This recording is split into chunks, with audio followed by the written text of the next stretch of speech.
what can you tell us about this debut EP? Yeah, man. It's called If I Can Be Honest. It's coming early November. If I Can Be Honest is really, I have this song on the EP called Shouldn't Be Here.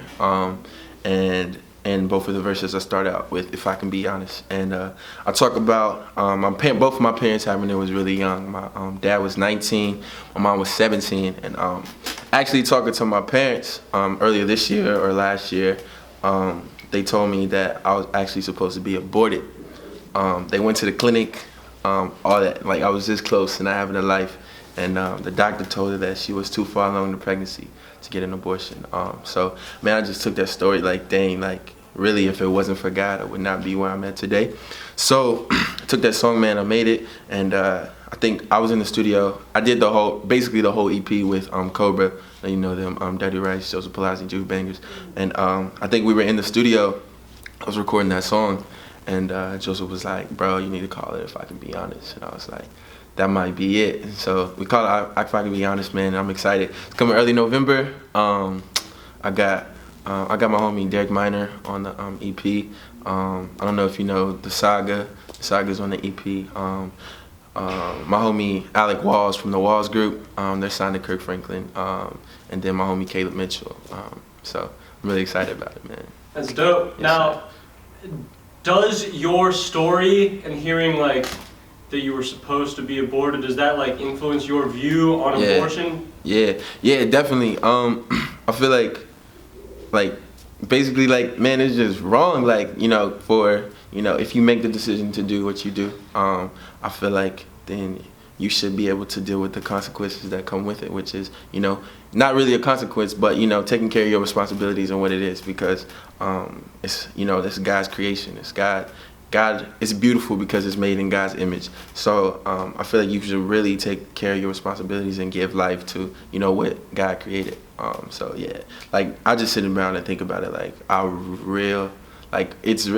know I said this before, but it's really crazy to think about, like, you was this close, bruh, to not being here. Like, this was this close to not having a chance to do music, not having a chance to go to school, not having a chance to do anything that, everybody else on this earth is doing. Like, you were this close. So it really put a perspective on me. Like, I'm just grateful and for everything that, I'm able to do. And I feel like sometimes we take it for granted. Even me, sometimes, just getting ahead of myself, I take it for granted for what I be able to do. Going out on shows, getting treated with hospitality from every place that I go. I'm really grateful, man, for everything that God is doing.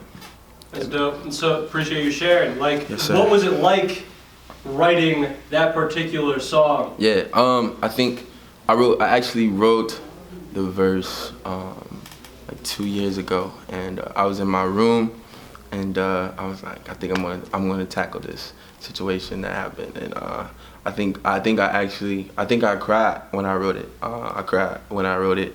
And sometimes when I perform it just testing it out sometimes. And sometimes I get choked up, and the crowd comes to me and like, yo, I can't wait for that song, cause I think I was in Johnson City, Tennessee, at a festival, and this girl said the same thing happened to me. She was like, I cannot wait for that song to come out. I relate to that song so much, and that was just encouraging, man. So I was like, this has to make the EP. This has to make it out, and I'm really excited, man, like I keep saying, but I feel like that's gonna help a lot of people with what they're going through. Yeah. Definitely good stuff. So what was it like working with Cobra? Yeah, man. For the EP? Learn anything from them? Yeah, man. It's funny, man.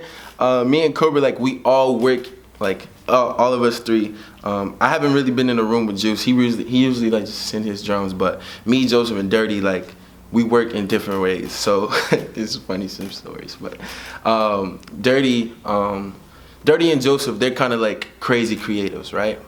So Dirty and Joseph, like, they'll create a beat, they'll be vibing to it.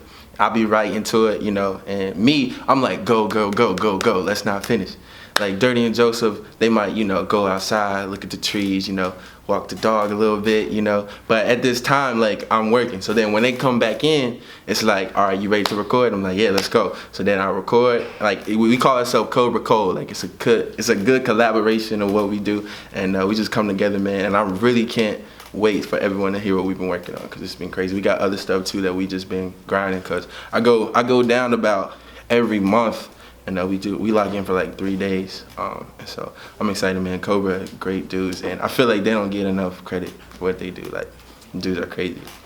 So now you said when like working with them, you've had some funny stories. Any funny story? I think the funniest one, the first time I went to Dirty's house, Dirty was like, it was the first time I was like, he went outside and looked, right? And so like, first time he was like, yo, he was like, bro, he was like, you want to take a break real quick? So I'm thinking like, he just wanted to, take a drive, get something to eat or something like that. Dirty walked outside. He was like, come on. He's like, we walked outside. He leaned on the top of his car, and he was like, it's a beautiful day, bro. And I was like, yeah, man. And he was like, all right, let's go back inside. And that was it, bro. That was it. I was like, bro. I was like, oh, okay. That was it. I was like, oh, okay. So we walked back inside, man. And it was just funny. I was like, okay. And then with Dirty too. Dirty never says like. Well, at first, Dirty wouldn't say that he was hungry. Like, he might get me for this, but Dirty would be like, I'd be recording, and he'd be like, hey, bro, you getting hungry? And like, for me, I'm just like, let's go. And Dirty be like, I'd be like, nah, not really, I'm cool right now. And then he'd be like, oh, okay. Like, 10 minutes later, he'd be like, hey, bro. He'd be like, hey, bro, you getting hungry? I'd be like, nah, I'm cool. So like the third time, like I like called on. I was like, this man hungry. I was like, he was like, hey bro, you getting hungry? I was like, yeah, bro, let's go get something to eat, bro. And he was like, all right, cool. And I was like, so that's just some funny stories, man. I love working with them dudes, man. They're great. That's dope. Good stuff. Yes, sir. So yeah, what's it like? You still go to high school, right? No, I actually graduated. I went homeschooled. I went to high school freshman, sophomore year. My junior year, I went homeschooled, and I finished up. I graduated with a 4.0 actually. So I graduated this year, and I've just been full-fledged ahead, which I was full-fledged ahead in high school too. I actually got checked out once to just record a mixtape. I recorded a mixtape in a whole day, and I just been, really, really going heavy ever since I got out, and I'm just ready to go full-time, really. So you said you have a mixtape that's unreleased? No, yeah, it is unreleased, yeah. It's so never is it coming ever gonna come out? Never coming out. Why? Yeah, I don't know, man. I just feel like I just grow so much. So like, if you know, I dropped that EP before I got signed to Truth or whatever. And when I say I signed to Truth, people cop that or whatever. And I appreciate all of you guys that did that. But I feel like I grow every year. So I did that EP the year after, and so at that time I was like, yo, this is great, this is crazy, I want to put this out. And at the time I couldn't put it out. And so when I got, where I'm in now, and I'm just always getting better. It's like I don't want to put it out. Like, I don't want to put it out anymore. So I don't know. Maybe I drop some here or there. I still perform sometimes. And crazy funny story. Like, the EP was done actually, and I was just me. I was working one day, and I was going through YouTube. I went through YouTube, and I do like, sometimes like I name an artist, I'd be like, this artist type beat, because people just name it like that. And so I came across this beat, and I was like, man, this mug is crazy. So I did a verse to it over there. I was like, man, this mug is crazy. So then I did a hook to it. I was like, dang, that joint is really crazy. So then I was like, who can I get on this mug? And so I called my homie Paco. His name's Paco. His real name is Alec Walls, from the Rawls group that I was talking about earlier. And I was like, bro, it's like, I have this crazy joint. I need you to lay a pre-hook on it.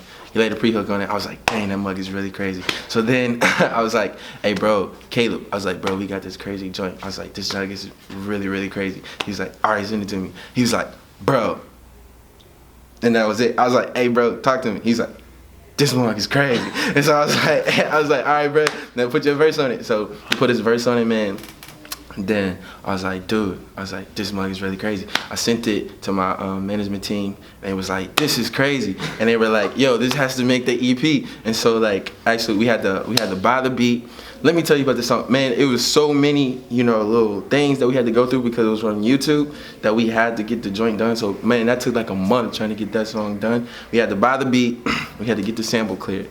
So getting the sample cleared, we couldn't get a hold of the artist to get the sample cleared. So I'm thinking like, man, what can I do? What can I do? So I'm going through the girls, you know, following, and I'm looking at people that know her. I'm hitting them up. I'm like, yo, find this girl for me. I'm trying to get the sample cleared. It's really, really dope. It's really, really crazy. I need to get it done. Da da da da da. So everybody's hitting her up. Blah blah blah. And she finally hits the head of my management team, and she was like, yeah, I want to do it. Blah blah blah blah. It's cool.